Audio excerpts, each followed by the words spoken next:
Assalamualaikum warahmatullahi wabarakatuh. Perkenalkan, nama saya Miranti, NIM 1930305029, jurusan Tasawuf Psikoterapi, Fakultas Usuluddin dan Pemikiran Islam, Universitas Islam Negeri Raden Patah, Palembang. Baiklah, di sini saya akan menjelaskan pengukuran psikologis, yaitu ada pengertian psikometri, pengertian pengukuran, metode pengukuran, objek pengukuran, dan terakhir ada ciri-ciri dari pengukuran psikologis. Psikometri atau psikometrika lebih tepatnya berasal dari dua kata, yakni psycho atau psyche dalam bahasa Inggris yang artinya jiwa, dan matrika atau matrix dalam bahasa Inggris yang artinya ilmu tentang pengukuran. Nah, jadi psikometrika itu adalah ilmu yang mempelajari tentang pengukuran jiwa. Pengukuran adalah suatu proses atau prosedur pemberian angka kuantifikasi terhadap atribut atau variabel sepanjang suatu kontinum.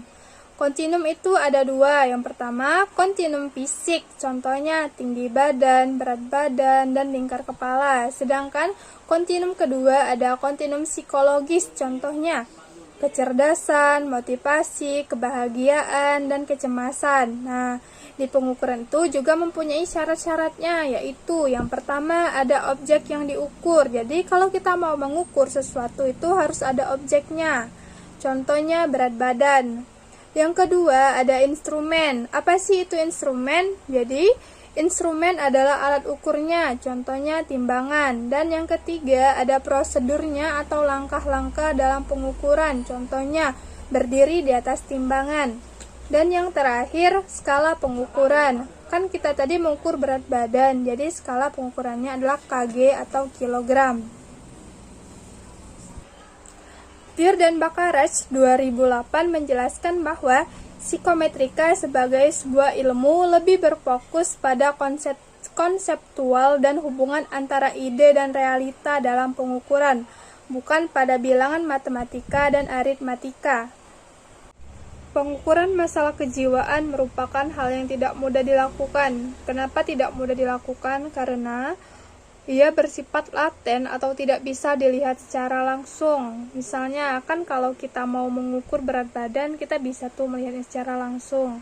Mengukurnya juga menggunakan timbangan. Kalau kita mau mengukur inteligensi atau kecerdasan, sesuatu yang abstrak, kita tuh tahu kalau kita tuh mempunyai kecerdasan, tetapi kita harus mengetahuinya dengan melakukan tes IST.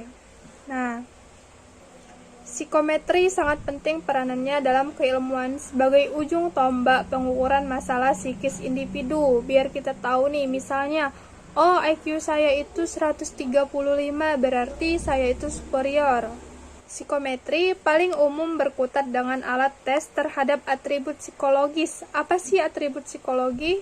Jadi, atribut psikologi adalah objek pengukuran atau apa yang diukur dalam psikologi. Misalnya kepribadian, jadi kita itu mengukur kepribadian. Inteligensi, jadi kita mengukur kecerdasan. Nah, karena itu, Peer dan Bakaraj 2008 menjelaskan bahwa psikometrika memusatkan perhatiannya pada jenis data skor yang diperoleh oleh hasil tes, reliabilitas dan validitas data yang dihasilkan. Dalam prosedur pengukuran atau langkah-langkah pengukuran psikometrika tidak akan bisa lepas dari ilmu lain yang terkait seperti matematika dan statistika. Kenapa? Hal ini terkait dengan beberapa estimasi atau perkiraan dalam menentukan validitas maupun reliabilitas dalam pengembangan alat ukur yang memerlukan pemahaman dasar formula matematika dan statistika. Apa sih validitas? Jadi, validitas itu sejauh mana alat ukur itu mampu mengukur apa yang seharusnya diukur. Kalau misalnya mau mengukur berat badan berarti menggunakan timbangan. Kalau mau mengukur kecerdasan berarti misalnya menggunakan tes IST. Sedangkan reliabilitas atau keandalan adalah konsistensi dari serangkaian pengukuran atau serangkaian alat ukur. Jadi alat ukurnya itu konsisten. Kalau hari ini A, berarti 2 minggu atau sebulan lagi maka itu tetap A. Itu namanya konsisten. Mengapa pengukuran psikologis penting? Nah, ini ada quote dari Eric Brian Johnson. The heart of science is measurement. Jadi jantung utama atau jantungnya dari ilmu pengetahuan itu adalah pengukuran. Nah, jadi kalau psikologi mau dikatakan sebagai science, bukan hanya sebagai common sense, maka ilmu psikologi juga harus memiliki pengukuran.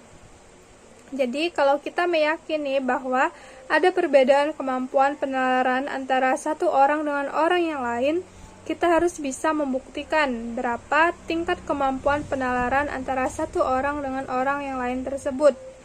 Jadi kita harus membuat pengukuran. Nah, kenapa kok pengukuran itu penting? Ya, itu tadi supaya psikologi tidak semata-mata sebagai common sense. Kalau kita merasakan, oh ini dingin, kita harus bisa menunjukkan berapa suhunya, kok bisa dikatakan dingin? Oh, ini panas. Jadi kita harus bisa mengukurnya. Kenapa ini bisa dikatakan panas? Jadi harus ada data atau angka yang menunjukkan dingin atau panas tersebut. Nah, begitu juga di psikologi. Ketika kita mengatakan orang ini cerdas, kita harus menunjukkan buktinya, berapa inteligensinya, berapa IQ-nya. Jadi, pengukuran psikologi itu sangat penting. Apalagi kita meyakini bahwa tiap individu itu memiliki karakteristik masing-masing atau individual differences. Nah, individual differences ini tidak hanya bisa dirasakan, tapi juga harus kita bisa mengukurnya. Bagaimana perbedaan kecerdasannya, bagaimana perbedaan kepribadiannya. Nah, itu kita harus bisa mengukurnya. Selanjutnya ada metode pengukuran psikologis. Jadi metodenya itu ada dua. Yang pertama tes dan non-tes. Di non-tes itu ada observasi, wawancara, anamnesa, dan yang terakhir ada analisis dokumen pribadi. Apa itu observasi? Jadi, observasi adalah proses pengamatan dan pencatatan informasi tentang perilaku secara sistematis untuk tujuan membuat keputusan. Contohnya, mengamati penampilan klien, reaksi emosi, ekspresi wajah, cara bicara, dan lain-lain. Sedangkan wawancara adalah kegiatan tanya jawab secara lisan untuk memperoleh informasi. Contohnya wawancara untuk aplikasi riset. Nah, anamnesa, apa itu anamnesa? Jadi, anamnesa adalah wawancara untuk mendapatkan informasi mengenai proses perkembangan keluhan atau kondisi klien dalam jangka panjang yang terjadi dalam kurun waktu tertentu dalam hidupnya. Contoh, bertanya keluhan kepada klien. Dan yang terakhir ada analisis data. Apa contohnya? Yaitu CV atau kurikulum vitae. Dan yang kedua ada tes. Yang pertama tes kognitif dan tes non-kognitif. Tes kognitif adalah tes untuk mengukur kapasitas intelektual atau fungsi pikir dari individu. Contohnya tes IQ, bakat, prestasi. Dan tes non-kognitif ada tes untuk mengukur karakteristik yang dimiliki setiap individu atau objek yang bersifat psikologis. Contohnya minat dan kepribadian. Nah, Azwar 2016 menjelaskan bahwa dalam bidang psikologi, atribut yang menjadi objek pengukuran itu dapat dibagi menjadi dua, yakni atribut yang bersifat kemampuan dan atribut yang bersifat non-kemampuan. Atribut yang bersifat kemampuan ini menunjukkan kapasitas intelektual individu, oleh karena itu sering juga disebut kemampuan kognitif. Nah, atribut kemampuan ini dibagi menjadi dua, yakni kemampuan aktual dan kemampuan potensial. Apa itu kemampuan aktual? Nah, kemampuan aktual itu merupakan performansi nyata yang dimiliki individu saat ini pada satu bidang tertentu. Misalnya, nilai pelajaran kimia di kelasnya tinggi, atau ini disebut prestasi lah. Dan yang kedua, kemampuan potensial merupakan modal dasar yang dimiliki oleh individu untuk mencapai performansi yang optimal. Kenyataannya, performansi yang ditampilkan tidak selalu menggambarkan kemampuan potensi yang dimiliki. Ada individu yang memiliki potensi namun tidak mampu memperlihatkan performansinya secara maksimal. Tingkat performansi dalam hal ini merupakan perpaduan dari potensi dan usaha seseorang. Atribut psikologi lainnya yaitu atribut non-kemampuan atau sering disebut juga sebagai kepribadian atau atribut afektif.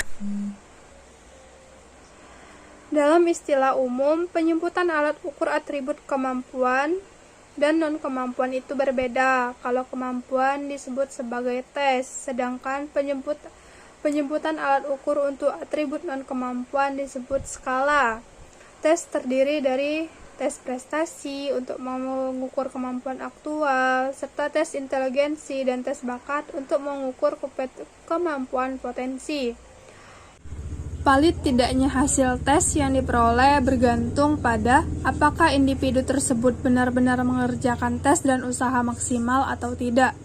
Sedangkan valid tidaknya hasil yang diperoleh pada skala bergantung pada kejujuran individu dalam menjawab. Perbedaan lainnya antara tes dan skala adalah pada item dan responnya. Pada tes kognitif, subjek saat tahu arah dari pertanyaan serta respon dapat dibagi menjadi respon yang benar dan salah. Sedangkan pada skala, subjek tidak tahu arah pertanyaannya dan setiap respon bisa dianggap benar jika subjek menjawab dengan jujur. Ciri-ciri pengukuran psikologis. Yang pertama bersifat sistematis, prosedural atau ada langkah-langkahnya. Sasaran pengukuran adalah atribut yang melekat pada individu, misalnya mengukur kecerdasan.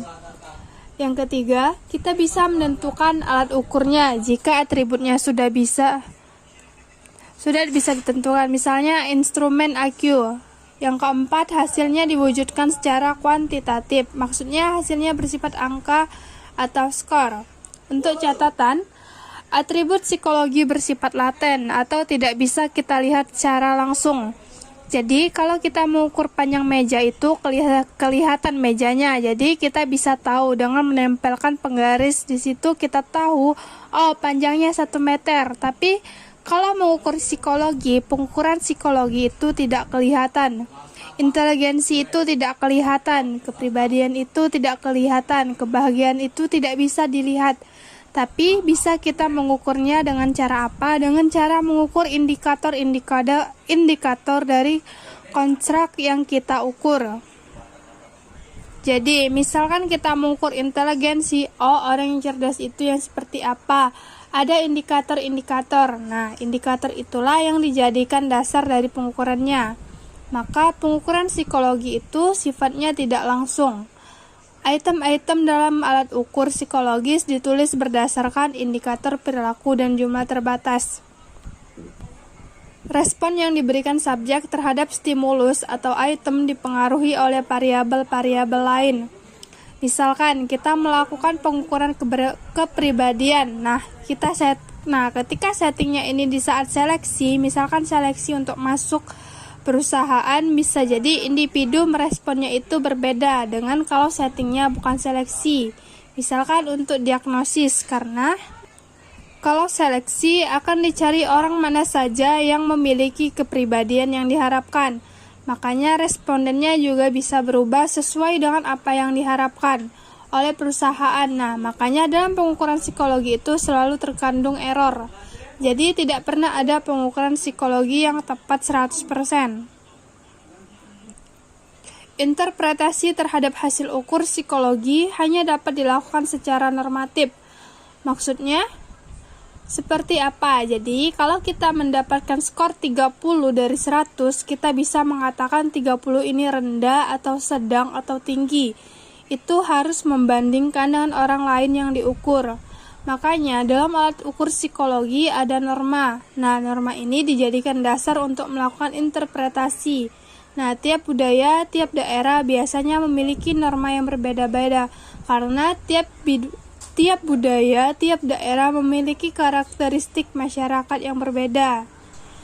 Misalkan di tes EPSS itu ada subtes heteroseksuality. Heteroseksuality itu menunjukkan ketertarikan ke lawan jenis. Nah, ketika orang Indonesia dites, didapatkan skor 5. Skor 5 ketika dibandingkan dengan norma orang Amerika, di mana tes ini aslinya dibuat, skor 5 ini sangat rendah. di mana artinya orang Indonesia tidak tertarik terhadap lawan jenis. Tapi bisa jadi ini biasanya karena memang butir-butirnya terlalu ekstrim untuk orang Indonesia. Jadi, untuk menginterpretasikan skor 5 yang diperoleh individu tadi, kita harus membandingkan dengan orang Indonesia lainnya, bukan dengan orang Amerika. Nah, hasil pengukuran psikologi itu tidak pernah berbentuk skala rasio. Jadi, skala rasio ini adalah skala yang memiliki nol mutlak. Nol mutlak itu artinya kalau kita dapat skor 0 itu, kita tidak memiliki atribut tersebut. Misalkan, jarak antara meja dengan tembok itu 0 cm. Nah, 0 cm di sini artinya tidak ada jarak.